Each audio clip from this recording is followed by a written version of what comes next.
P for promo में खुशामदीद। जी तो viewers, drama serial जलन की नए आने वाली एपिसोड में आप देखेंगे कि असफंद को अपने किए पर बहुत पछतावा हो रहा है और उसने अपने आप को कमरे में बंद किया हुआ है और किंजा उसको बहुत कोशिश करती है कि कमरे से बाहर आओ। जब वो आता है तो किंजा उसको फिर वही उसकी माजी की गलतियां याद दिलाती है, तो जिस पर असफंद और दुखी हो जाता है और कहता है कि आपा आप प्लीज़ मुझे माजी की गलतियां याद ना करवाएं, क्योंकि वो जो माजी है वो गुजर गया, अब मैं कुछ नहीं कर सकता। किंजा कहती है कि मैं भी यही चाहती हूँ कि तुम माजी की गलतियों को भुलाकर नई ज़िंदगी का आगाज़ करो, यूँ कमरे में पड़े रहोगे तो कुछ भी नहीं होगा। और दूसरी तरफ अहमर और अरीज में जो फासले थे वो ख़त्म हो चुके हैं। अब अहमर और अरीज एक दूसरे के साथ बाहम मिले हुए हैं और इस बात का अरीज को बहुत खुशी है और अहमर भी इस बात से बहुत खुश है।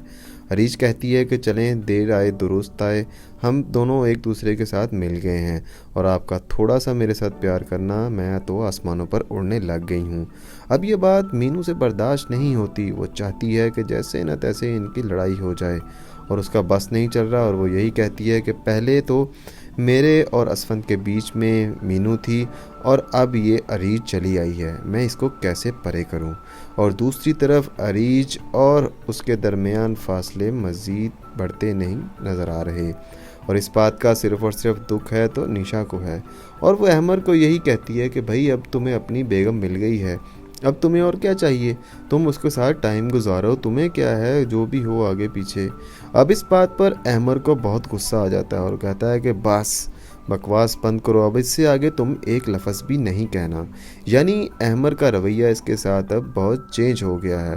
अब देखते हैं कि इस मौके पर निशा क्या करती है, क्या वो हिम्मत हार देगी या फिर से एक और चाल चलकर अरीज और अहमर के दरमियान फासले बढ़ा देगी। आप इससे मुतालिक हमें अपनी कीमती राय से ज़रूर आगाह कीजिएगा। ड्रामा की दुनिया से बाखबर रहने के लिए पी फॉर प्रोमो को सब्सक्राइब करके हमारे साथ जुड़े रहें। आपका शुक्रिया। अल्लाह हाफिज़।